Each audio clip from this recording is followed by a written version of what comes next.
inshuti bakundwa ndongera kubaramutsa mu izina ry'umwami wacu Yesu. Nshobora gushima Imana yacu kubw'aka kanya iduhaye ko kugira ngo dushobore kuganira ku ijambo ryayo. Nk'uko rero twari tumaze iminsi turi kwiga dukomeza gutegura ikigwa cy'ubutumwa bw'amarayika wa gatatu, kuko ubutumwa bw'amarayika wa gatatu ariwo muburo uheruka. Ni ubutumwa tugomba koko gutegura tukabugendamo twitonze kandi tugira ngo dushobore gusobanukirwa neza n'ibihe turimo. Ubwo rero aka kanya nshatse kugira ngo nanone twongere turebe ikintu cyadufasha kureba neza uburyo ubutumwa buheruka tugomba kubugendamo kugira ngo tutagwa mu gihe ikintu cyadutera urujijo, kuko mu gihe nk'iki turimo mubona ko hirya hino ubutumwa abantu turigisha babagisha ababaye benshi, ariko ugasanga aho kugira ngo habe ikintu cyo kujyana umutumwa uko bukwiriye, aho ugasanga habaye ikintu gituma haba urujijo. Ubwo rero ni izo mpamvu nshatse kugira ngo nanone dutekereze ku kintu cyo kwibaza tuti ubutumwa twigishijwe ni ubuhe butumwa twigishijwe, cyangwa se ni ubuhe butumwa tugomba kwigisha. Mureke rero dutangira dusaba Imana kugira ngo abamarayika batube hafi, dushobore abamarayika b'Imana batube hafi badufashe muri ubutumwa tugomba gusobanukirwa, kugira ngo dushobore gusobanukirwa uko n'igihe tugezemo. Reka rero mbere yo gutangira tubanze twishyire mu biganza by'Imana kuko dusanzwe tubizi.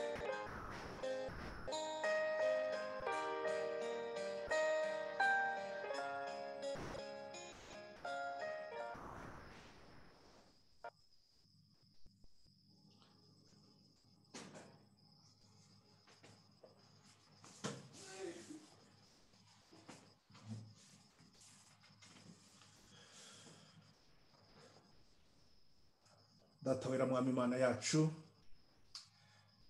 mu izina ry'umwami wacu Yesu turagushimye kandi turaguhimbaje kubwo munsi wahaye umugisha ukaweza, isabato yawe yera Mana waduhaye kugira ngo tuyiruhukemo, kugira ngo intekerezo zacu tuzerekeze kuri uriya munsi waduteguriye, ubwo tuzaba turuhutse imiruho yacu muri iyi si, ubwo tuba dutabarutse kuri iyi ntambara yatangiye kuva kera cyane, ubwo icyaha cyadutandukanyaga nawe umwami wacu, Imana yacu. Turagusaba kugira ngo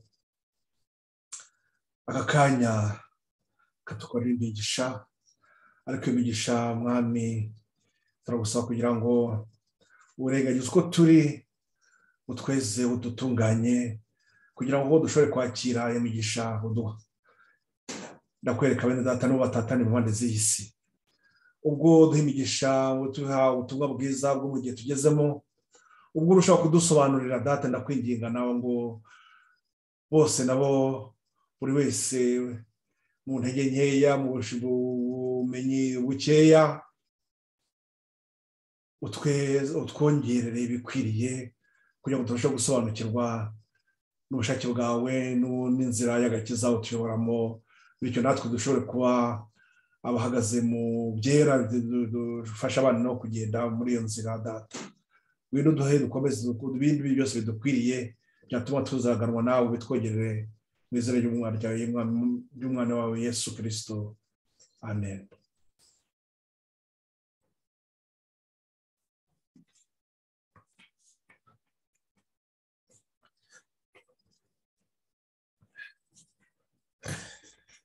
Nk'uko rero ubushize ikigwa twarebeye hamwe turi kureba ukuntu iherezo rya byose riri bugufiya, ukuntu kiriya kigwa cyatanzwe mu bihe byatambutse, ariko natwe mu gihe cyacu cya nyuma tukavuga ubutumwa bwo turi kuvuga dutanga umuburo uheruka, ariko none aho bitandukaniye n'abo mu gihe cyatambutse twabonye neza yuko ubu tuzi ko ari umuburo wa nyuma, ko ubutumwa turi gutanga muri iki gihe cy'ubutumwa bwa marayika wa gatatu, ko ubu butumwa tubutanga kandi ahubwo dufite n'icyo tubushingiziraho kigaragara ko turi kureba neza uko amateka y'isi ari kugenda, nk'uko n'ubundi twaretswe yuko tuba tugomba kubireba.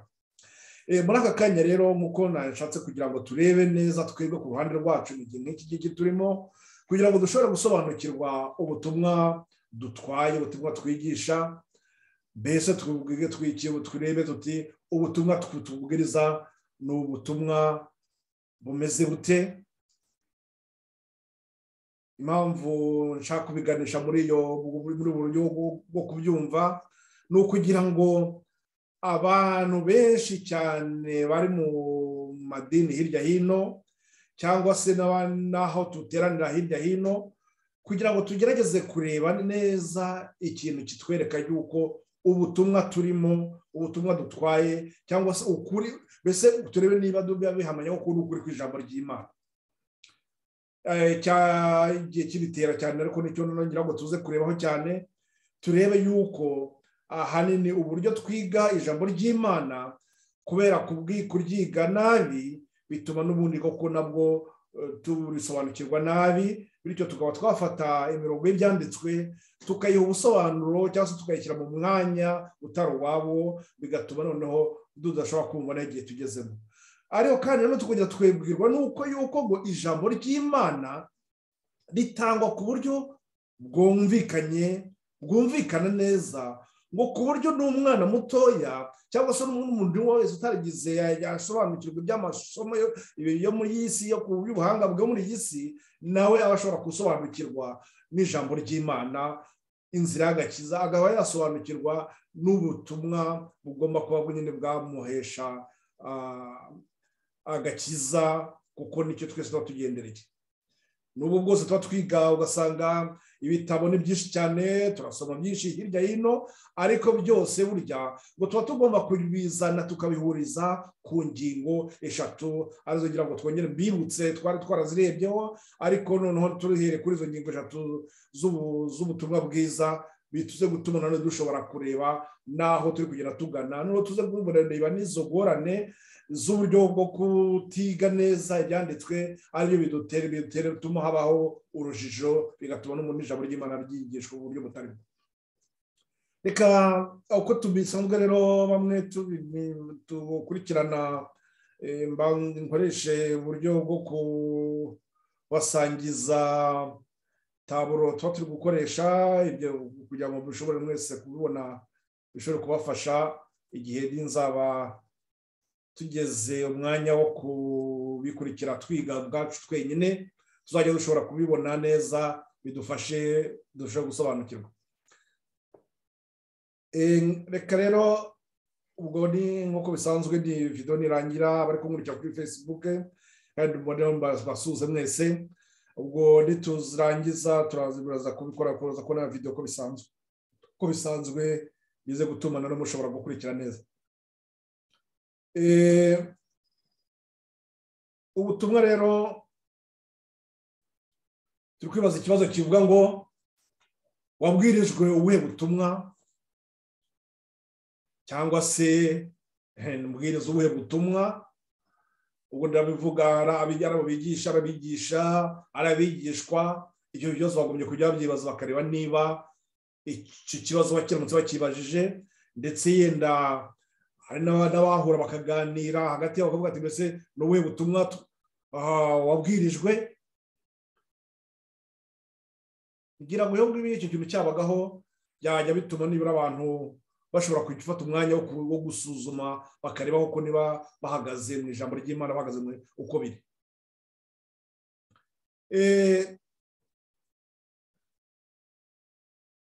Ndagira ngo twifashishe nk'imirongo mikeya ubwo tubona y'abantu bamwe nabo bakoze umurimo w'Imana. Hari umugabo tubwirwa witwa Apolo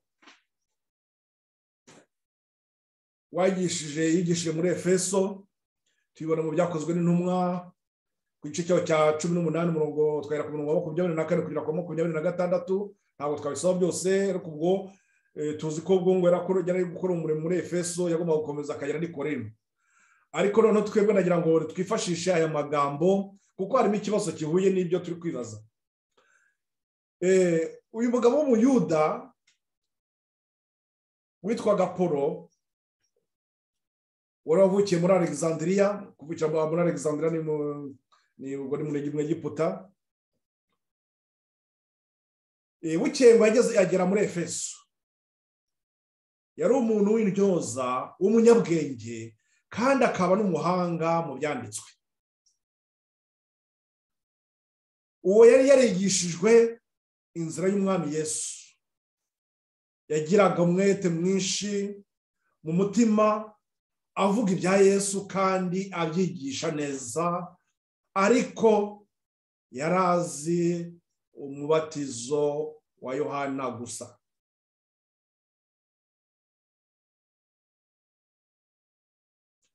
Atangira kuvugira mu masinagogi yashize amanga, maze Purusikira na Akwila bamwumvise bamujyana iwabo, bamusobanurira inzira y'Imana kugira ngo arusheho kuyimenya neza.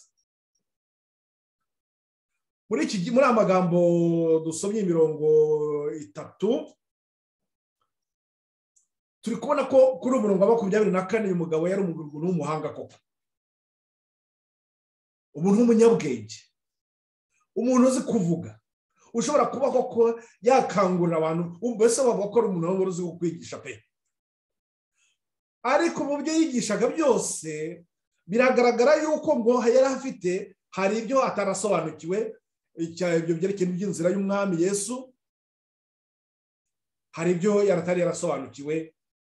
Noneho ubwo ngo yaratangiye kwigishira mu masinagogi, uwitwa Purusikira na Akwila babibonye babona ko hari ibintu atari gusobanukirwa, noneho bamujyana iwabo bamusobanurira inzira y'Imana kugira ngo arusheho kuyimenya neza.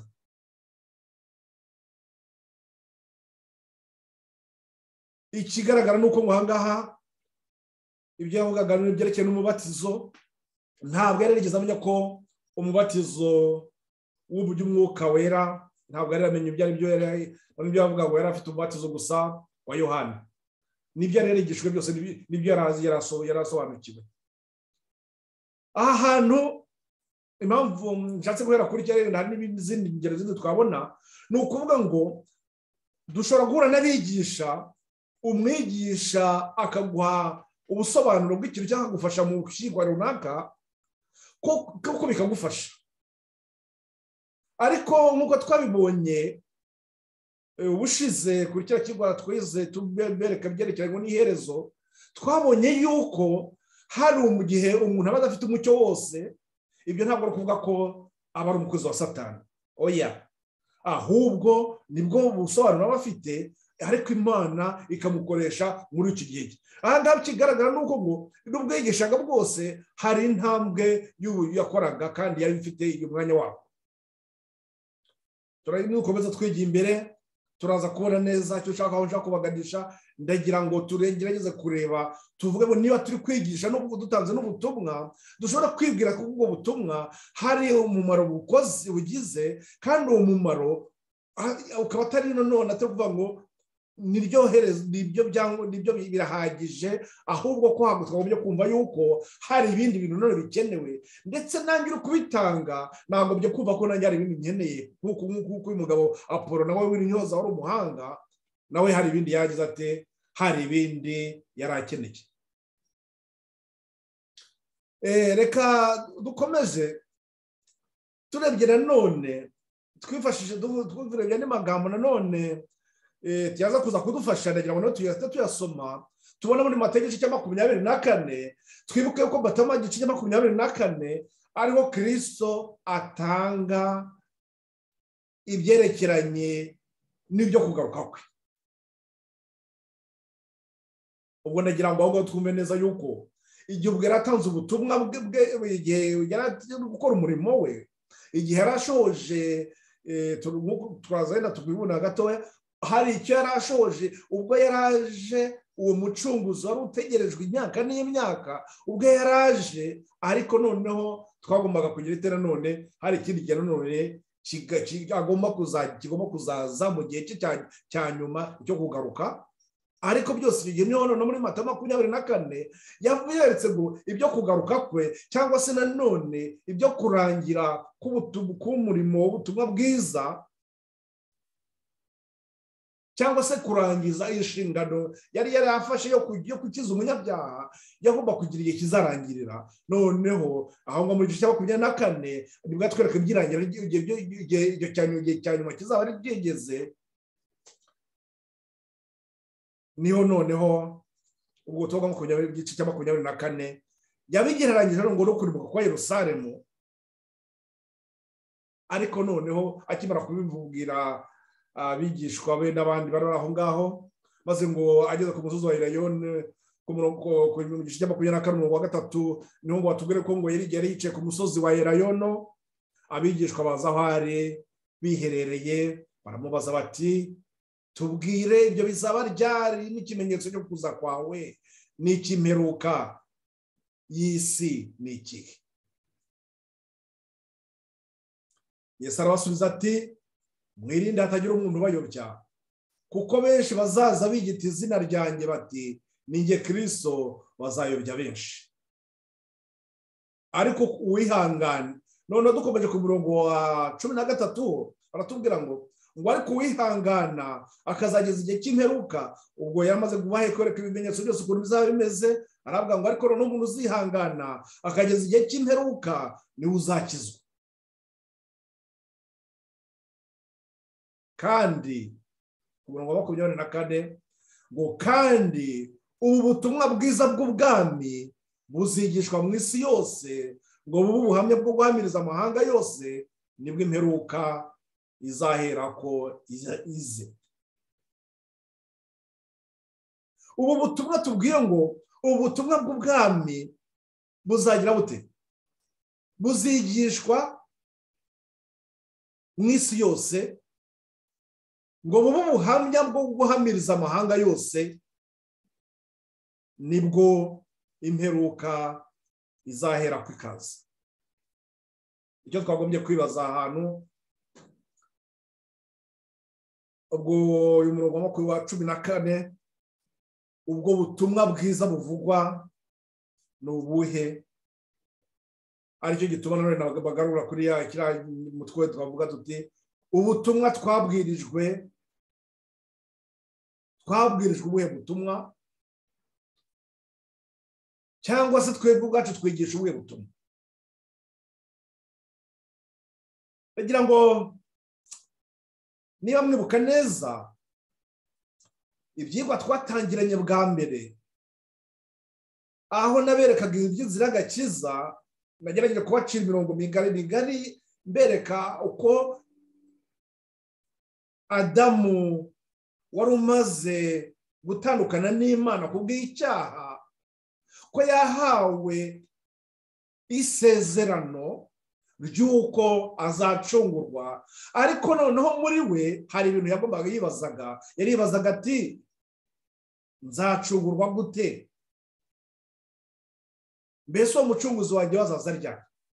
Ibyo byari ibibazo bibiri byari bimuhangayikishije, kimwe nuko natwe n'ubu ngubu icyo kibazo twagombye gushyira mu ntekerezo zacu za buri gihe, tugasobanukirwa n'ukuntu dushobora gucungurwa.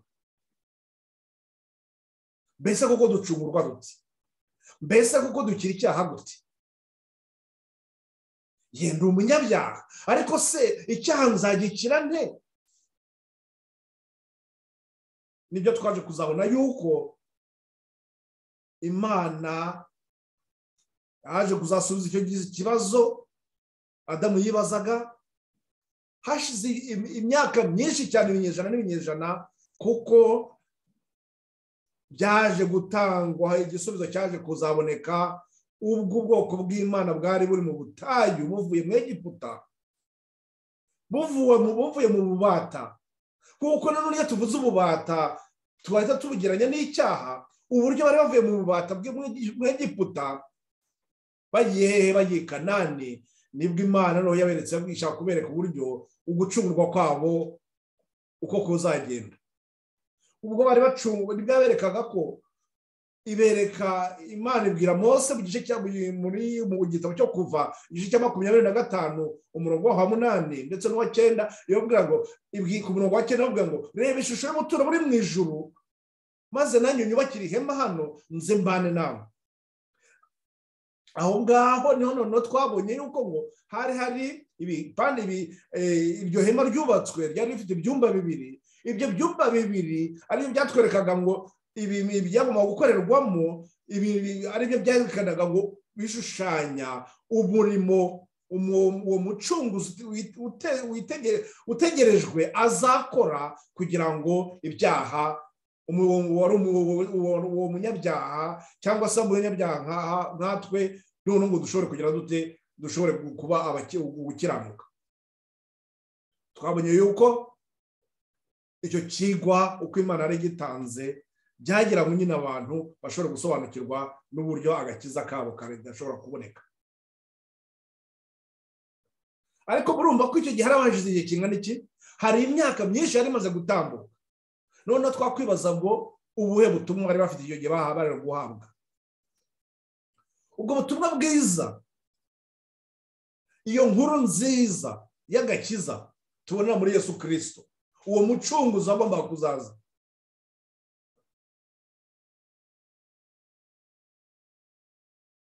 Ngiye ngubwo ubwo butumwa tuba tugomba kubwira mu isi yose, tukayibwira ko iyo nkuru nziza yo kuvuga ngo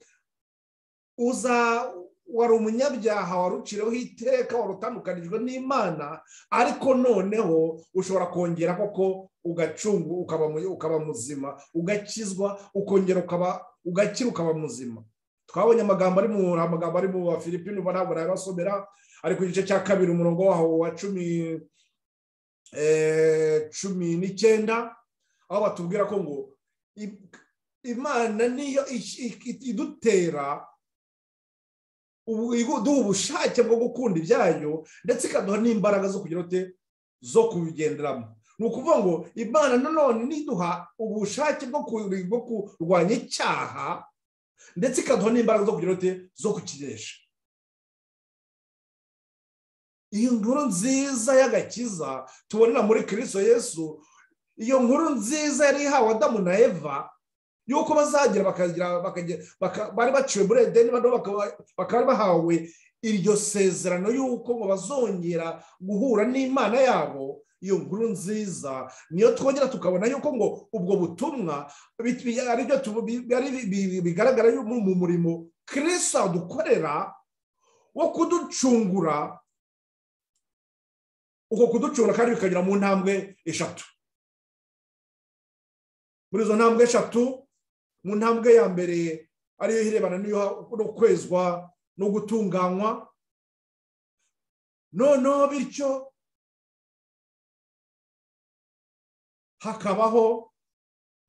hakagaragara ibihande bibiri mu bavuga ko bubaha Imana, nk'uko byabaye kuri Kayini na Abeli.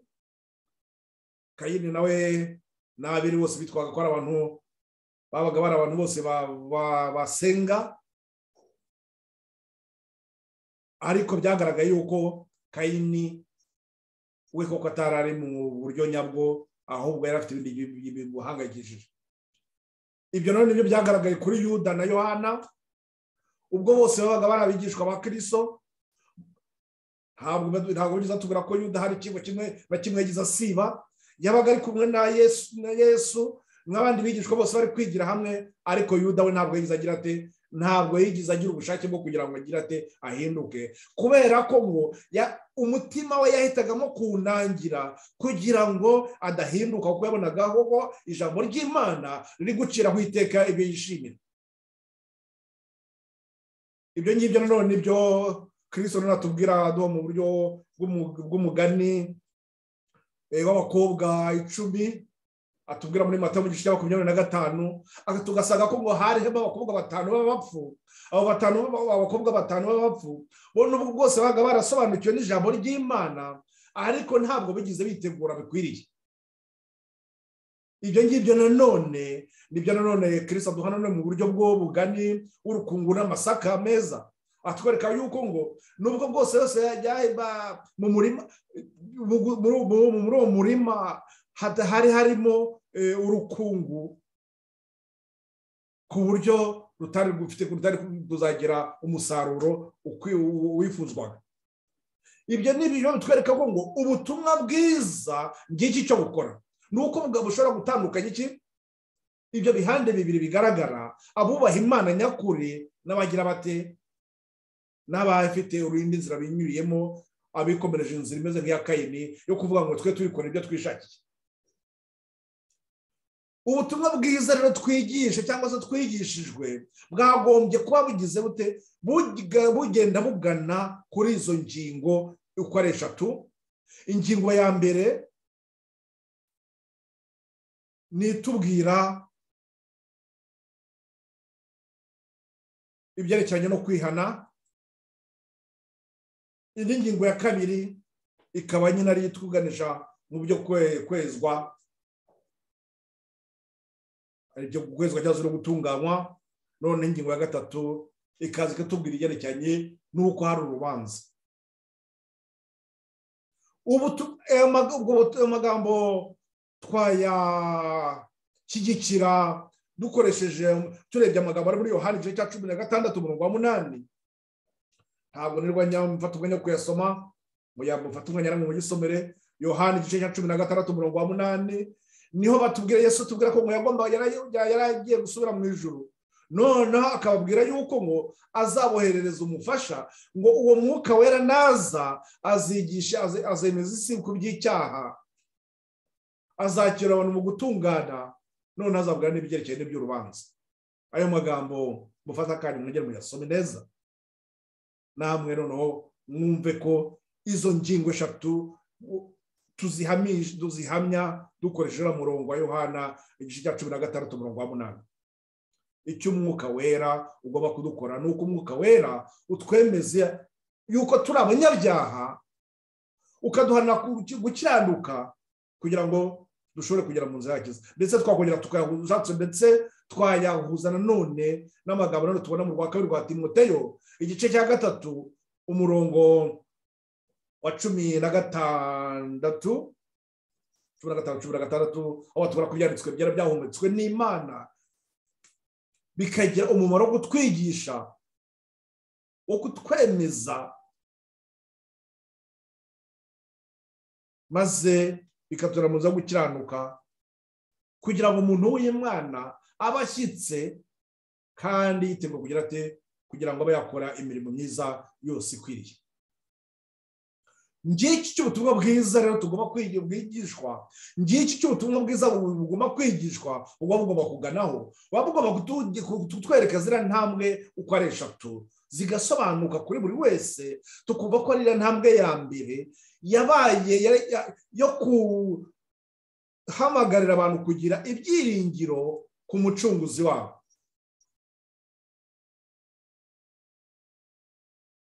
Iyo ntambwe ya mbere ni yarebanaga n'ibyerekeranye n'igitambo ngo twabibonye, ni ukuvuga ngo kira kigwa cyerekeranye n'igitambo. Icyo kigwa cyatanzwe kuva muri Edeni, cyari kigwa cyarebanaga n'iki? Cyari kigwa kirebana no kwihana no kwiringira umucunguzi uzaza. Uwo mucunguzi uzaza Yesu akaba ari we none abagiye kuba iki? Ugiye kuba igitambo cyacu, akaba agiye kuba igitambo. Ni ukuvuga ngo bya bindi byose byigishwaga iriya myaka yose yatambutse, igihe cyose cyabaye cy'isezerano rya kera, imyaka ubwo ntabwo nakwirwa njya kuba kujyana mu buryo bw'imibare ngo bereke imibare yose uko byari uko yanganaga, ariko icyo tubwara kigaragara nuko igihe cyari cyaratambutse tujye mu mateka y'ubwoko bw'Imana tukareba ukuntu igihe cyose cyatambutse mukabona yuko ubwo twafata ubwoko bw'Imana buva mu Egiputa ukagera i Kanani ukazagera ubwo buzagoma bakabajyanwa ukazagera ubwo bajyanwa i Babuloni bakazagera ubwo bava i Babuloni bakongera bakagaruka mu gihugu cyabo cy'i Kanani. Icyo gihe cyo no bakaza kongera kwitegura ko umucunguzi wabo azanye no kugiye icyo kigo ibyo byose kigo baga bari bafite ukuri baga bafite kwashobora kubahesha agakiza kwari ukugira ngo bagire ibyiringiro by'uko umucunguzi wabo yazazira ariwe uzabwo bazabaza ko biteze ko umucunguzi azaza ari uzabakiza icyaha. Ni ukuvuga ngo ibyo ni iki? Iryo ni isezerano bagiye gukira kubwo kwizera isezerano. Uko kwizera kwabo kukababeramo agakiza kuri bo.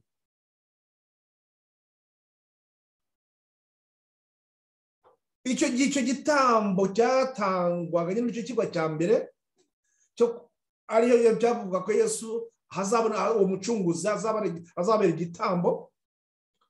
Ikigwa cya kabiri kuko nababwiye ko cyari cyo gusubiza cya kibazo ngo azaducungura ate, ko tumenye ko nyine ngo uwo mucunguzi azaza ko turabyizeye turabyiringiye ariko azaducungura ate. Icyo kigwa twabonye yuko icyo kigwa kugira ngo ni ikigwa kiboneka mu buturo bwera.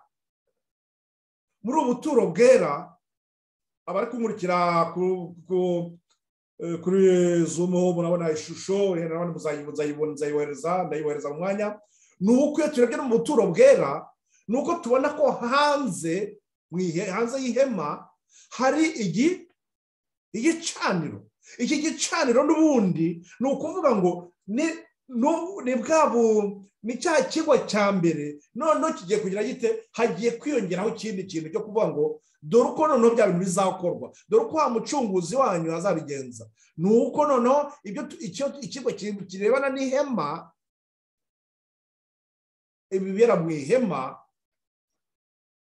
ntabwo bijyaho mu bizongera yenda mwazabisha ku buryo mwakwiga icyo kigo cyangwa se tuzagira n'ubundi kindi genda byazadukundira tukazakigarukaho. Ni uko ibibera byaberaga mu ihema, byakorwaga mu ihema, byakorwaga n'umutambyi, byabaga bigiye gutuma no bitwereka iki noneho Yesu cya gitambo cyacu. Noneho dore ikindi dukorera umurimo dukorera uwo murimo w'umutambyi. Kristo Yesu nuwabaye noneho abaye umutambyi wacu. Ni ukuvuga ngo ya mihango umutambyi ari gukora ari guyikorera umunyabyaha amuvuganira, iyo mihango n'ubundi ari gukora niyo n'ubundi twereka kwigisha abantu ngo dore ibyo wa mucunguzi wanyu azakora. Ariko ibyo byose byo twabonaga agomba kuzakora byarangira ngo byose bikaba birarangiye, niho noneho twongera tukabona cya kintu cyo kuvuga ngo ibyo byose mbese bizaba ryari. Twabonye yuko ubutumwa bwiza ni ubutumwa n'ubundi bugendana n'amateka. Ni ukuvuga ngo tuba tugomba kuvuga ngo mu bihe biri imbere cyangwa se mu gihe cy'uyu munsi tugezemo ni ubuhe butumwa tugomba kuba dufite, ni igihe twabwiwe, ni iki twarangiwe kizigomba kuba turiho muri iki gihe. Nizo mpamvu ibyo kibazo nk'uko bari bakibaza, nk'uko intumwa zari zabajije Kristo ubwo yari ari nyine kuko twabibonye haramuye ku musozi wa Elayono, bajya bakabaza ngo ibyo bizaba ryari, igihe cy'imperuka kizaza ryari. Turi mu kintu cyo kuvuga gusobanukirwa n'ibimenyetso by'igihe.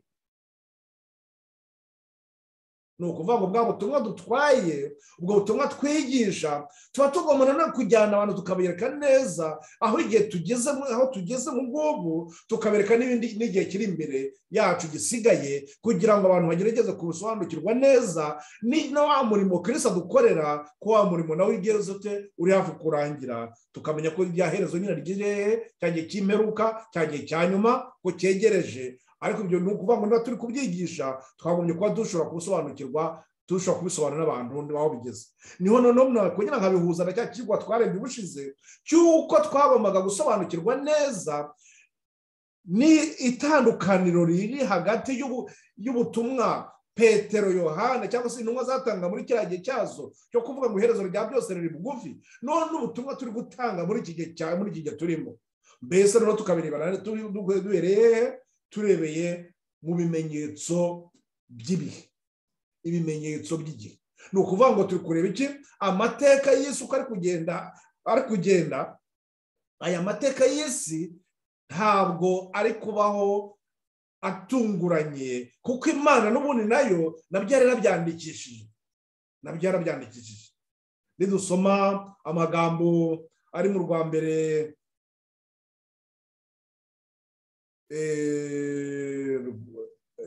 ari mu byahishuwe igice cya mbere umurongo wa mbere kugera ku wa gatatu, niba tubwira ko umuntu ubutumwa Imana yahaye Yesu kugira ngo Yesu yereke imbata ze ibigiye kuzabaho. Ariko noneho twakongera tukibuka yuko nanone nubwo abagiye kuvuga ngo kubimwereka, ahubwo nanone dusuye inyuma, ni uko dusanga ko hari ubuhanuzi bwa Daniyeli bwari bwarerekanye yuko ukuntu aya mateka y'isi azakurikirana ku rundi isi irangira. Nibwo kushe nabibabwiye, ubwo ubuhanuzi bwa Daniyeli igice cya 2 cyatwerekaga ukuntu abategetsi bw'isi buzagenda busimburana ku rundi isi irangira. None icyo cyane twajya tukagaruka kuvuga ngo ibyo bizaba ryari, kuvuga ngo ibyo bizaba ryari. Ubuhanuzi nyine bwa Daniyeli nibwo bagomba gutuma noneho butwereka ngo nimubone ubwami bugeze ahangaha, hakurikiyeho ubu ngubu hari ikintu n'ubundi bugeze ahangaha, muzabujya mumenya ko nyine turi kugera tuhira ibi. Noneho ibyahishuwe nabyo bije kunganira bwa buhanuzi bwa Daniyeli, kugira ngo dushobore gusobanukirwa neza noneho n'igihe tugezemo ubu ngubu. Ni ukuvuga kuko hari aho tubwirwa, bari muri Daniyeli igice cya hari aho tubwirwa kuri Daniyeli igice cya 8 ku murongo wa 17, ubwo Daniyeli yari kwibaza byinshi, ari kubona ibintu atazi kubisobanukirwa. Noneho kuri Daniyeli igice cya 8 umurongo wa 17 nibwo Imana abwiraga Daniyeli iti, marayika abwira Daniyeli ngo ibi ntabwo ari byo mu gihe cyawe, ahubwo ni byo mu gihe cya nyuma, kuko udashobora kuba bisobanukirwa ubu ngubu. Ni ukuvuga ngo tuhanga turi kubona yuko ubu butumwa nubwo bumeze gutya, ahubwo ubwo tuba tugomba kwiga cyangwa tubwirizwa, ni ubutumwa bugenda bwisubiramo, ariko bugenda butwongerera iki? Butwongerera umucyo. Iyo mvuze kongererwa umucyo, ni ukuvuga ngo hari umucyo wa mbere ngomba kubona naramenye, narawakiriye, kugira ngo nshobore kwakira uwundi ukurikiyeho. Kuko niba ibya mbere ntabisobanukiwe, n'ibindi bizakurikira ntabwo nzabisobanukirwa. Niho rero tugarutse kuri cya gihamya twabonye cyerekeye na Apolo tubona ko ubutumwa yari yarigishije yari yarasobanukiwe n'ubutumwa bwa Yohana. Wabaga yigishije ubuhe butumwa? Yari kwigisha ubutumwa bwerekeranye n'ibyo kwihana. Bwari ubutumwa burebana n'ibyo kwihana, kugira ngo abantu bave mu byaha, biringire ubucunguzi. Ariko ntabwo twabonye ko mucyo ari ikintu utari yarasobanukiwe. Icyo atasobanukiwe nicyo cyatumye ngo Priscilla na Aquila bamujyana bajya kumusobanura, kugira ngo agira ati arushaho gusobanukirwa n'inzira y'agakiza neza. Ndagira ngo ibi turabibona hirya hino. Ushobora guhura n'umwigisha ugasanga nabagize ikibazo cyo kugira ngo abe yagusobanurira ngo akwereke mu gihe turimo nk'iki ngiki, ngo abe yakubwira ati dore uko ibintu bimeze, dore impamvu zabyo. Nababwiye impamvu iki kintu gikomeye cyane, kuko niba abantu bashobora kuba batashobora kuba basobanukirwa n'umurimo Kristo dukorera, bakaba bafite buriya butumwa bwa mbere gusa bwo kwihana no kuvuga bati Yesu azandura umukiza wacu, Yesu yatuviriye amaraso, bari kwigisha buriya butumwa bari kwigisha buriya butumwa bw'intambwe ya mbere, ariko none ntabwo bari kwerekana neza ukuntu none twebwe dushobora gukira, ukuntu dushobora gutunganywa. Mbese n'uruhe ruhare natwe ubwacu dufitemo muri uko gutunganywa no kwezwa? Ibyo ngibyo kugira ngo bisobanukirwe, ni uko agomba kuba nanone yemeye, yafashe umwanya wo kugira ngo asobanukirwe n'ibyerekeranye na buriya buturo bwera, biriya byakorwaga mu ihema, biriya byerekanaga uburyo Kristo adukiza, ibintu byo kutweza no kudutunganya. Igihe rero nanone umuntu atasobanukiwe nuko hari biriya byumba bibiri, kimwe ari icyumba cya mbere kirebana n'icyo cyo kutweza no kudutunganya, noneho hakaba hari n'ikindi cyumba kirebana n'urubanza.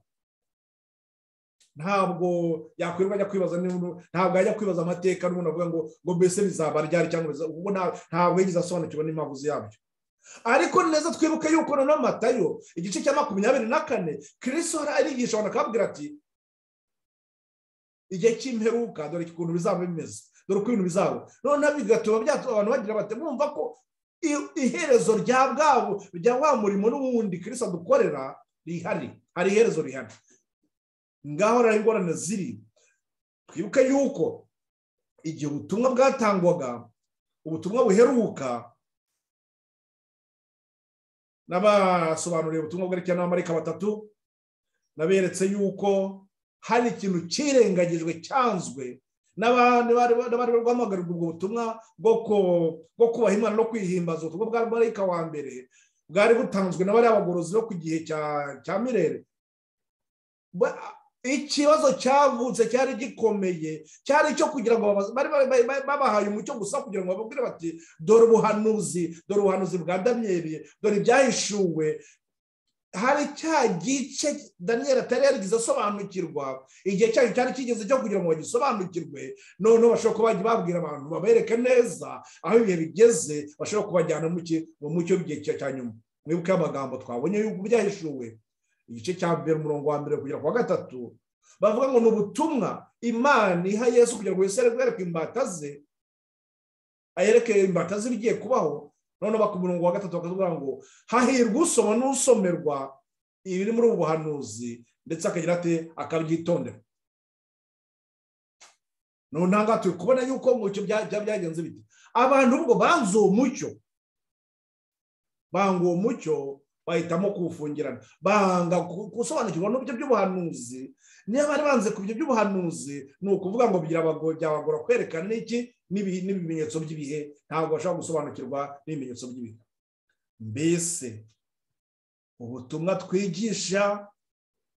twigishijwe, mbese bwaba bwerekana uyu mucyo wose, kuko uyu mucyo uko turi kubona, nk'uko izuba riva mu gitondo rikagenda, umucyo urushaho kugenda wiyongera, ni nako ijambo ry'Imana ryo agakiza tugendamo noneho kagenda kagira gate karushaho kugenda kagaragarira buri wese.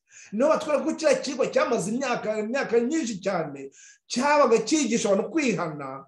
Igihe icyongeraga hagombaga kuziyongera gusobanukirwa n'uburyo noneho umucunguzi koko azabigenza kugira ngo dushobore kuba abakiranutsi. None ikindi cyo kwibaza nicyo kuvuga ngo ibyo byose bizarangira ryari? Ni ukuvuga ngo ubutumwa bwose tuba dutwaye tugomba kubwerekeza mu gihe cy'amateka yacu n'ay'isi n'ay'itorero muri rusange, tukamenya aho ibyo byose bigomba kuzarangira. Gukorera bene data, ubutumwa twigisha cyangwa twigishijwe baba bugomba kujyana kuri izo ntambwe 3 kugira ngo dushobore kubona aho tugeze. Intambwe 3 ni ngombwa. Urumva mu byigwa twigishe bya mbere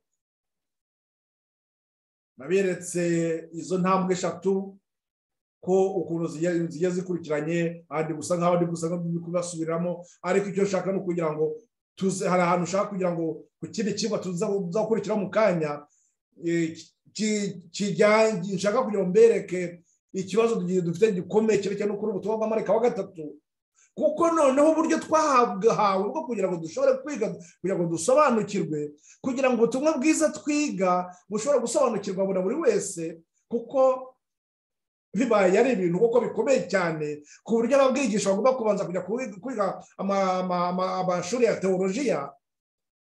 Mbese aho ngaho kuko Imana yabitarobanura ku butoni, ntabwo ariko biri. Ijambo ry'Imana ritanzwe ku buryo bworoshye cyane, ku buryo n'umuswa umeze ute, ntabwo nako sinzi ko nagukoresha ijambo umuswa, kuko burya ni ijambo ritakwiriye riba rikoreshwa n'abashaka kwishyira hejuru, ariko ahubwo icyo twavuye kuvuga ngo ufite ubumenyi uko bwabugana kose, batuvuga ngo n'umwana mutoya ashobora gusobanukirwa n'inzira y'agakiza.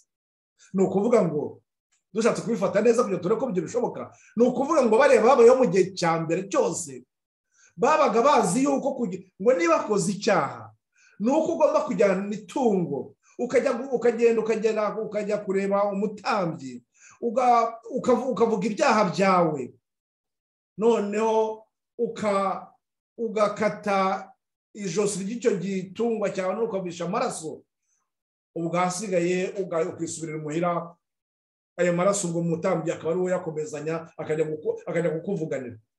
Kuri we ibyo ngibyo byabaga ari ikigwa gikomeye, kuko yabaga agize kwiringira umucunguzi, yabaga yiringiye iryo sezerano Imana yatanze, byabaga uko kwizera kumukijije. Icyo cyabaga ari ikigwa rwose.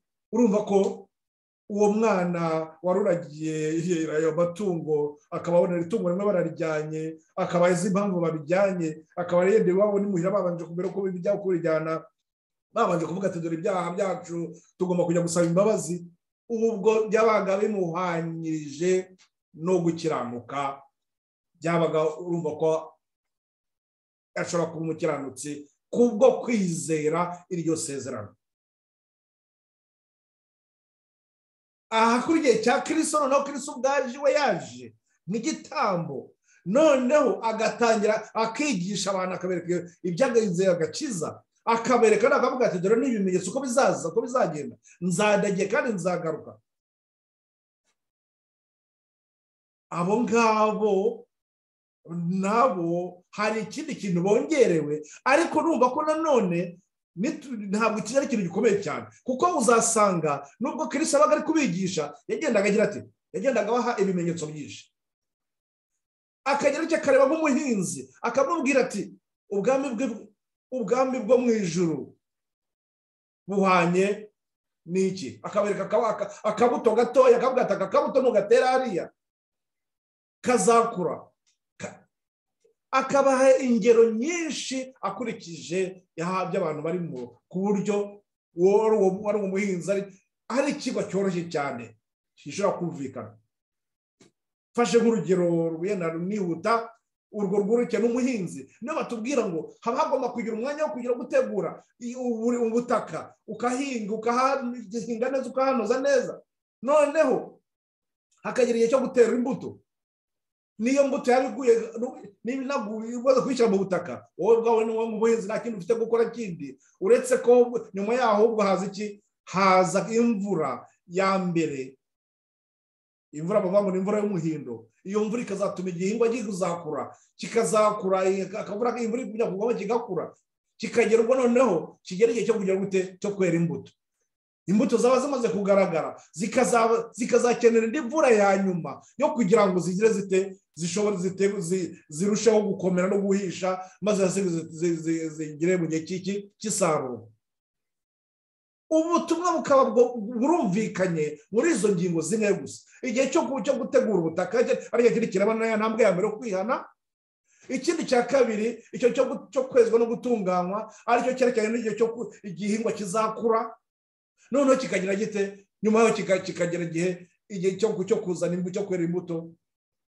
Izo mbuto zaho zimaze kugaragara, ukaba waza ukavuga uti ati iki gihingwa kuko gifite imbuto nziza, ariko mbere ko kigira imbuto n'ikindi cyari byari byegeranye wari ufite kuba utabitandukanye, ariko kubera ko imbuto zimaze kugaragara noneho bigeze cya gihe cyo kugira cyo gutandukanya. Tugarutse kuri yandi twabonye ubutumwa bwiza, ni ubwo butumwa bwiza bukora iki? Butuma ushobora gutandukanya abakorera Imana nyakuri n'abadakorera Imana nyakuri. Ni ukuvuga muri icyo gihe nta muri uko gukora k'umukristo hari igihe agera koko akagaragara ko ari umukristo nyawe, imbuto z'umwuka zigaragara. Icyo gihe izo mbuto z'umwuka zigaragara, ni ukuvuga nguko ubwo butumwa bwiza, urumva ko waba yigisha akabisitanga mu buryo nk'ubwo bworoshye, buri muntu wese yahita yumva neza aho agana no gukira kwawo gushingiye, aho agakiza ke gashingiye. Nguko rero bene data, reka izi ntambwe eshatu murabona ko nyine ari iki zigiye zikurikiranye. Ntabwo ushaka gusimbuka ngo uva ku ya mbere ugisimbukira ku ya gatatu, cyangwa se ngo haraba ya kabiri gusa. Izi ntambwe zose ziba zigomba kunyurwaho. Izo ntambwe zose impamvu zinyurwaho ni uko tuba dufite Kristo, iriya somo ryerekeye n'igitambo, tuba dufite batubwira ko ubwo tuba tugomba kwiringira isezerano ry'umucunguzi wacu. None ibyo gihe byaba bimaze kugaragara ko twizeye umucunguzi uzaza, uwo mucunguzi noneho akaza atujyana muri iyo nzira yo kutweza. Ubwo nuko Yesu akaba akagiye kuba atubera umutambyi, Yesu nk'igitambo. Noneho nyuma ku ntambwe ya kabiri akatubera umutambyi, noneho ku ntambwe ya gatatu imbere y'urubanza akatubera umutambyi mukuru. Ngaho rero bene data, murumva ko inzira y'agakiza cyangwa se bwa butumwa bwiza twigisha, nongeye kugarukaho nanone, n'uwo murimo Kristo adukorera, akawudukorera ari igitambo. Ni umurimo, ubutumwa bwiza ni umurimo wa Kristo adukorera. Kristo nk'igitambo, noneho akindi gukorera akatubera umutambyi, wa murimo wo kutweza no kudutunganya, none kugira ngo tugere dushobora kugaragara ko twera, dutunganye, igihe cy'urubanza kigeze tugaragare ko dutunganye. Nguko ubutumwa bwiza tuba tugomba kubwumva, kandi n'ibyo twiga byose bindi, nubwo Bibiliya yose ifite impapuro nyinshi cyane, ariko izo mpapuro zose nuzajya uzisoma neza, ujye uzisoma uzibona muri izi ntambwe eshatu. Nuzisoma uzibona muri izi ntambwe eshatu, uzajya uhita ubona neza, uvuga uti ubutumwa turi kwiga cyangwa se iki kigo umwigisha ari kutwigisha koko kiri kuduha ikigo kirebana n'ibyo kwihana gusa. Ashobora kukwigisha ikigo kugera ku byerekeye n'iby'urubanza, ariko ntabwo yakubwira iby'urubanza gusa ubundi atabanje kukuzana kuwereka izina ntambwe za mbere zibanza, kuko ngo akwereka ibya byo kubanza ikigo cya mbere kibanza cyo kwihana, kugira ngo noneho ushobora kugera mu nzira yo kwezwa no gutunganywa, noneho ushobora kugera nyine muri iki gihe cy'urubanza. Nguko ubutumwa bwiza twigishijwe tugomba kwigisha. Bwa butumwa bwiza twabonye muri Matayo mu gice cya 24 umurongo wa 14, ngo ubutumwa bwiza buzigishwa ku isi yose buba buhamya, maze ngo Kristo azabanza agaruke. N'ubu bwose ni uko ubu butumwa bugomba kuzarangiza urugendo rwabwo. Kuko rero nabwiye ko ari mu buryo bw'amateka, ni ukuvuga ngo buriya gihe ubutumwa bwatanzwe bwerekeranye n'igihe cyo gutegereza umucunguzi, icyo bwari igihe cyabo cyarabaye, ariko noneho umucunguzi agera ubwaza nawe aza none aduha undi mucyo wundi uza kongera kuri wa wundi wa mbere. Noneho n'igihe cy'urubanza kigeze nacyo kiza kiri kutwereka rya gihe cya nyuma iragira ry'imbabazi riri hafi. Ni ukuvuga ngo buri gihe cyose muri ziriya ntambwe zose hari ubutumwa cyangwa hari umucyo tuba tugomba kugenderamo, tuba tugomba guhagararamo. Nuko rero bene data, reka turebe ndangirize kuri ayo magambo makeya nshaka kubasoma nihuta. Nuko tuba tugomba gusobanukirwa n'ibimenyetso by'igihe, ariyo buryo n'abantu babwiye biri muri ubuhanuzi bwa Daniyeli. nous devons étudier les grands signaux qui désignent le temps dans lequel nous vivons. Tugomba kureba ibimenyetso byose by'igihe turimo kugira ngo turusheho kubisobanukirwa. Igihe Kristo yari ari nyine kuri Emmanuel twasomye, igihe yari ari ku musozi wa Elayono, nibwo yabwiraga abigishwa be, ndetse yari yabasobanuriye ko azapfa, ariko ntabwo abo bizera intumwa ze ntabwo zari ziteguye kwakira ibyo Kristo ari kubabwira, kuko bo bari bagifite iki mu ntekerezo zabo. Hari ibindi bintu bumvaga ko bari bazi ko uwo mucunguzi ngo bari bategereje, nk'uko bari babisomeye cyangwa barabyigishijwe n'abigisha batari gito, bababwiraga ngo uwo mucunguzi dutegereje, uwo mu muryango wa Yuda, wa Dawidi, uwo nguwo azaba ari igihanganye nka Dawidi, azaza aje kutwirukanira Abaroma badukandamije. Ariko ni urumva ko imyumvire yabo yari igizwe yabaga inyuranye n'ijambo ry'Imana, kuko ubuhanuzi twabonye ngo ibyo bizaba ryari bya bimenyetso, nk'uko nari naberetse kunavuye ku ubuhanuzi bwa Daniel icyo bwari bwaratanzwe icyo gihe mbere, ngo bwari bwarasobanuye neza ukuntu ubutegetsi buzakurikirana isigana irangira. Ariko noneho batangira kwigira intekerezo bati ibyo ngibyo byo tuzi yuko abigishaga icyo gihe, kuko babaga bari kunyuranya n'ijambo ry'Imana, bati tuzi yuko uwo nguwo azaza akatubaniraho ingoma y'Abaroma itumereye nabi, ahasigara tukongera tukaba ishyanga rikomeye. Ariko birengagiza gake ubuhanuzi bwari bwaratanzwe bwaravuze ko bizakurikirana. Kandi noneho n'ubundi buhanuzi niyo ajya muri Yesaya igice cya 53 naho bwari bwaragaragaje uwo mucunguzi uko azaba ameze, ko atazaza ahubwo ari umurwanyi, nk'uko babivuga ko azaza ari umukene uciye bugufi, ku buryo ubwo n'abandi tuzamubona batazamenya ko ari we. Kandi niko byabaye, ariko bo numva ntabwo ari byo bumvaga. Bumvaga kuko tumaze kubona neza koko nubwo bwose tubona wicishije bugufi bwose, ariko uri umunyamaboko, uri umunyambaraga, dore ukora ibitangaza, ndetse ati nta cyaguhagarara imbere. Icyo tuzi nuko Abaroma ushobora kuzakorera iki, niba uzakubita gutya gusa mu ntoki bose bakarya, bose bagahunga. Yumvaga ko bafite umutima ukomeye cyane. Ariko ibyiringiro byabo ubwo twabibonye ngo ibyo byiringiro byabo byarayoyotse igihe babonye bamufasha bagiye kumubamba.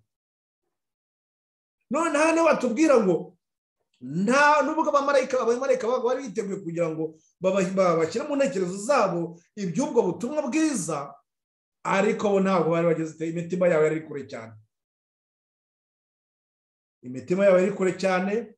Mwebwe ko abo ngabo bari bameze batyo, izo ni za ntumwa za Kristo, za zindi zajyanaga nawe, za zindi zabaga zikorera ibitangaza kimwe hamwe nawe,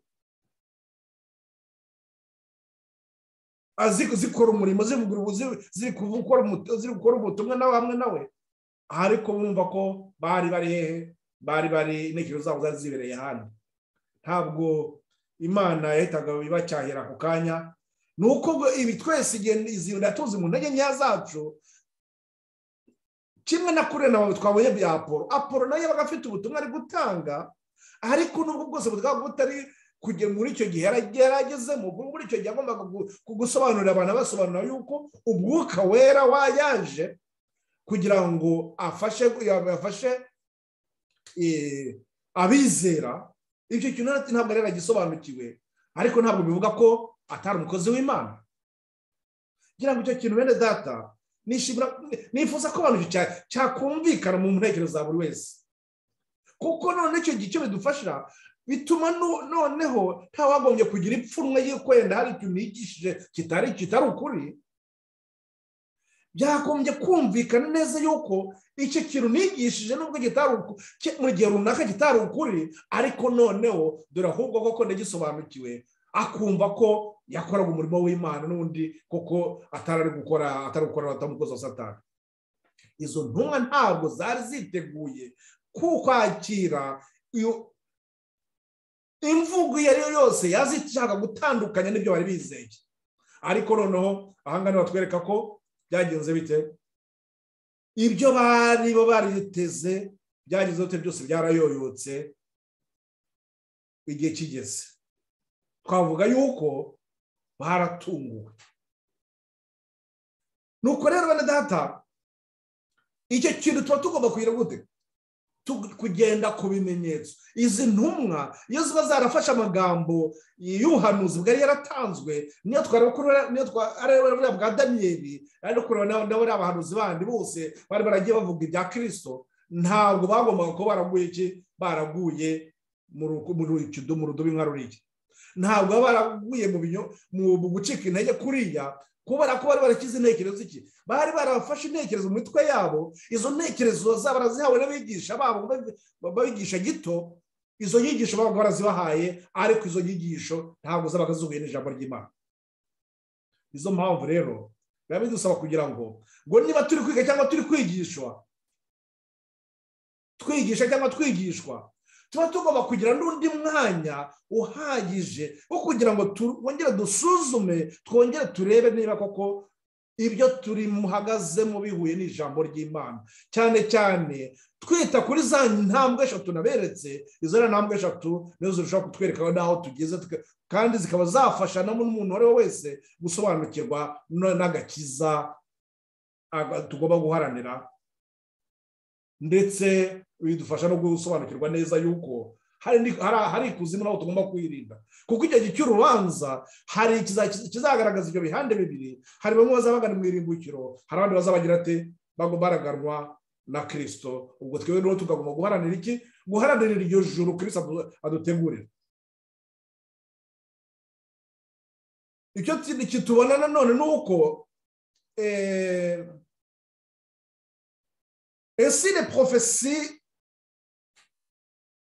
par les prophéties, l'avenir nous est dévoilé aussi clairement qu'il était pour les disciples grâce aux paroles du Christ.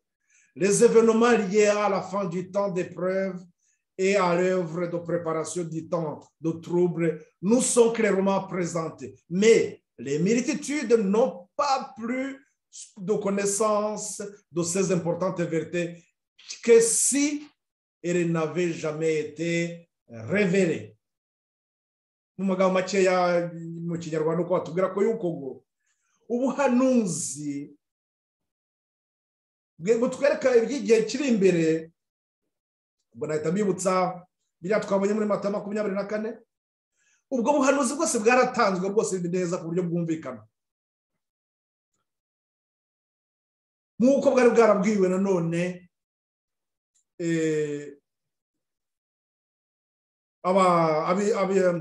intumwa za Kristo. Ibimenyetso byerekeye n'igihe cya nyuma n'ibigeragezo tuzahura nabyo n'uburyo byose buri kwitegurwa, ibyo byose n'igihe cya makumyabiri ari imbere yacu, ibyo byose byarerekanwe ku buryo bugaragara. Ariko abantu benshi cyane bameze nk'aho uko kuri kutigeze gutangwa, kuko nta mucyo babifiteho. Kubera iki nta mucyo babifiteho? Ibuke bya bintu twabonye uko babigisha batanga ubusobanuro cyangwa se bakabinyuza bagatanga ubutumwa bw'ibyo basobanukiwe bw'igihe cya kera. Niba bari mu gihe cy'igihe bagezemo, abo ntabwo bashobora kuba babikwereka ubwoko bw'Imana cyangwa se ubwereka abantu mu gihe aho tugeze mu gihe. Ni ukuvuga ngo ubutumwa batwaye, ubwo butumwa cyangwa se bari gutanga, ntabwo bari kugendana n'igihe turimo. Nicyo gituma noneho abantu benshi, nk'uko nongeye kubereka, ni uko abantu benshi kugeza ubu ngubu abantu benshi cyane bari kwigisha, twababona abigisha bari mu madini hirya hino, usanga bari kwigisha ubuhe butumwa, buriya butumwa bwaho kuvuga ngo twihana no kuvuga ngo Kristo yatuviriye amaraso, ariko ntabwo ntabwo batera ziriya ntambwe kugira ngo bashobore basubiza kiriya kibazo, mbese ducungurwa gute? uwo mucunguzi azaducungura ati? Ntabwo icyo kibazo bagisubiza. Mbese ibyo bizaba ryari? Ntabwo icyo kibazo bagisubiza. Nizo mpamvu urujijo rurushaho kwiyongera, ugasanga n'abantu ntabwo bari gusobanukirwa ngene naho tugeze. Mureke rero mpagarikira aha ngaha, ahubwo icyo nashaka kugira ngo none tuza kureba kirushaho gukomera gituma habaho urwo rujijo, ari ukubera nyine ikintu cya mbere gikomeye nuko ziriya ntambwe 3 zirebana n'ubutumwa bw'ubutumwa tugomba kubwiriza, ubwo butumwa bw'iteka ryose, ubura butumwa tubonye muri Matayo 24:14, ubwo butumwa bugomba kuzabwiriza isi yose bukaba ubuhamya. Izo ngingo 3 ariyo ntambwe ya mbere yo itwereka Kristo nk'igitambo, intambwe ya kabiri twereka Kristo nk'umutambyi, intambwe ya gatatu twereka Kristo nk'umutambyi mukuru. Kubera ko izo ntambwe ari nazo zireba ubutumwa bwose igihe cyose cy'amateka aranga itorero, ubwo butumwa aribwo bugumya kugenda hose. Ibyo ngibyo kubera ko bitigeze bishobora kwigishwa nk'uko bikwiriye, ngo noneho turebe uburyo Imana yagiye ifata amateka y'igihe cyatambutse, noneho ngo tugere tuyagereranya n'igihe cyakurikiyeho, ndetse tugumya kugenda byose tugereranya ibihe byatambutse byose, ngo kugira ngo dushobore gusobanukirwa n'ibihe byacu turi mu ngubu. Izo ni izo ngorane zawe, kuko uburyo abantu biga ibyanditswe iyo babigize nabi ntabwo ko bashobora kugira none ku mwanzuro nyawo. Ngaho aho ingorane ziri, izo ngorane ndumva nshaka kugira ngo nzigarukeho mu kigo gikurikira, kugira ngo ngerageze kubereka, kuko impamvu ushaka kubitsindagira cyane ni ukugira ngo ibi bizadufashe kuhita tureba neza uriya butumwa bwa marayika wa 3, uriya muburo wa nyuma utangwa, tuje gusobanukirwa neza n'umucyo uri muri uriya butumwa bwa nyuma buheruka. Uwo mucyo kugira ngo tuwusobanukirwe ni uko dushobora gufata resevenuma, dushobora gufata ibihe byatambutse byose by'ubutumwa bwagiye butambuka, igihe cyose Imana agenda guhagurutsa intumwa zayo, abakozi bayo, ibaha umucyo uko yagiye buhagurutsa umucyo. Ndaje guhandahandi kubabwira wa mucyo w'ubugorozi, ukuntu umucyo w'ubugorozi ugenda utangwa, n'icyo kibona cyo naragitanze, mushobora kongera mukakireba. Uwo mucyo w'ubugorozi bwatambutse, ubuhubwo abagora n'undi none iyo tubishyize ku murongo tukabishyira ku mirongo, bituma dushobora gusobanukirwa n'igihe cya nyuma turimo. Nizo mpamvu kuri ubu ngubu hari urujijo kuri benshi byo kugira ngo basobanukirwe n'iki gihe cya nyuma turimo. Igihe cya nyuma turimo ntabwo ari kuvuga igihe kirebana n'ubutumwa bwa marayika 3 gusa kuva mu 1798, ahubwo nyine kugaruka kuza nkegera neza n'iyi myaka turimo, mu mwaka w'ibihumbi 2021. Ibi abenshi bafite ikibazo cyo kugira ngo basobanukirwe n'ibi biri kuba, n'ibi turi kubona mu by'amateka, ibi turi kubona mu biri kutubaho muri iki gihe. Birakwiriye yuko abana b'Imana abo ngabo bahagurukijwe nk'abarinzi bari ku munara, abo bagomba kuba bari kubona ikintu bakagisobanukirwa, none hasigaye bakavuza impanda, bagatanga umuburo yo bakabagamagarana, bakavuga ati dore ibintu uko bimeze nabi, dore uko bimeze. Mwene data, mpagarikiye aha ngaha, ubwo twaza gukomeza ku kindi, aho tuza kubona iyo byerekeranye n'ubutumwa bwiza mu mvugo yumvikana. Muri iyo mvugo yumvikana ni ukuvuga ngo ni ugusobanukirwa la methodologie, gusobanukirwa n'uburyo ubutumwa bwa marayika wa 3 bugomba gutangwamo.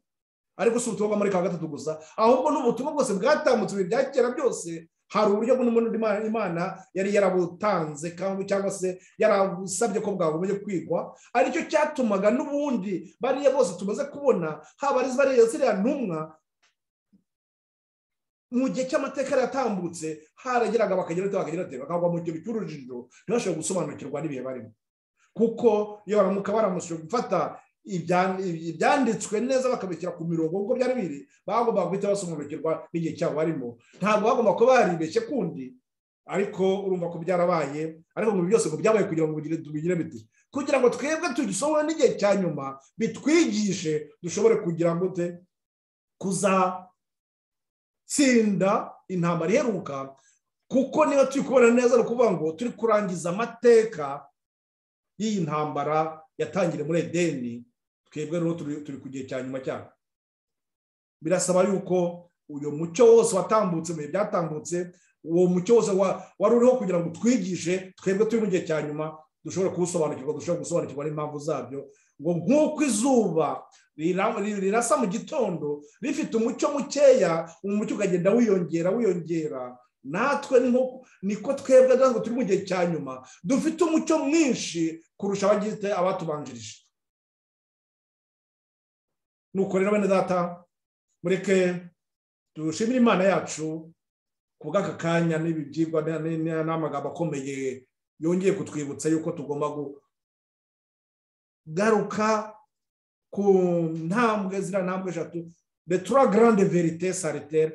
Izo uko kuri tugomba kubaka, cyangwa se uko kuri gushingiyeho ijambo ry'Imana, gushingiyeho ubwo butumwa bwiza, iyo nkuru nziza y'agakiza ishingiye kuri izo ntambwe, kuri ziriya ntambwe eshatu. Ibyo tubishyire mu ntekerezo zacu kandi bizadufashe. Nibyo mbasabira kandi nanjye nisabira mu izina ry'Umwami wacu Yesu, amen. Reka dushimire Imana kubw'ibyiza n'uburyo n'uburinzi bukomeye byo kuduha, n'uburyo tuyoboye kugira tukaba irushaho kudusobanurira.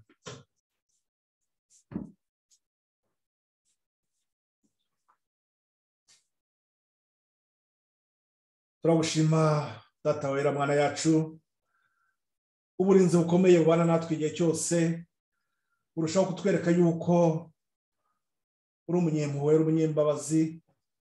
Urushaho kutwereka yuko Data kuba twitaho kandi kuba tugira neza no kudufite umugambi, nuko ushaka ko dukira kandi ko ushaka ko twagira uruhare mu gukiza abandi. Ubishimirwe kandi uherwe icyubahiro Data.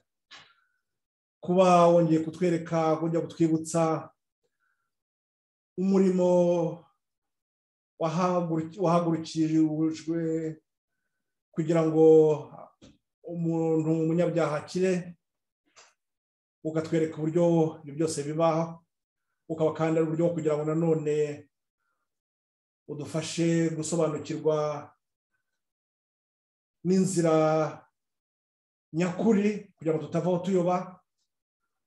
Turakwinginga Data, ibyo byose ubigishyire mu mitima yacu, intekerezo zacu zihora zibitekerezo buri gihe cyose.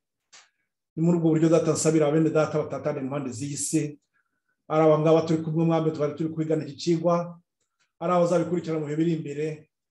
Abo bose Data bazabona imigisha kuri wowe kandi bazarushaho gushikama, ari we Mwami ubahaye ibikwiriye bibafasha mu ntege nkeya zabo, ahubwo bibongerera gushikama kugira ngo tuzashobore hamwe guhangana n'inyamaswa n'igishushanyo cyayo, kandi tuzabaye baneshi koko Data wera. Ngwino dukomeze kandi udufashe isabato yabahaye umugisha ukaweza Mwami, natwe tuyerezwemo kandi tubone imigisha iwawe. Mu izina ry'Umwami wacu Yesu Kristo nsaba n'inginga, amen.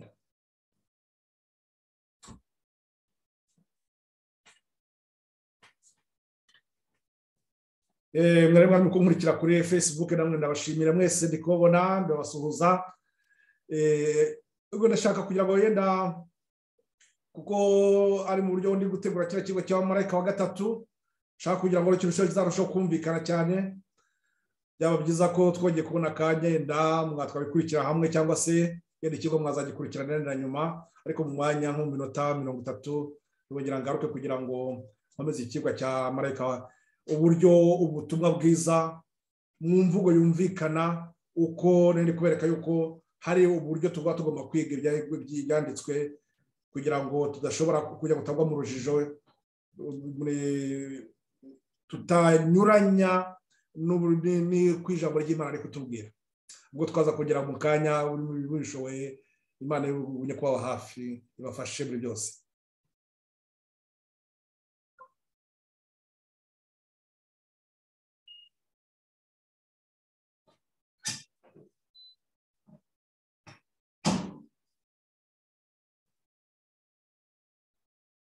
Shaka domina soko nza sando kwa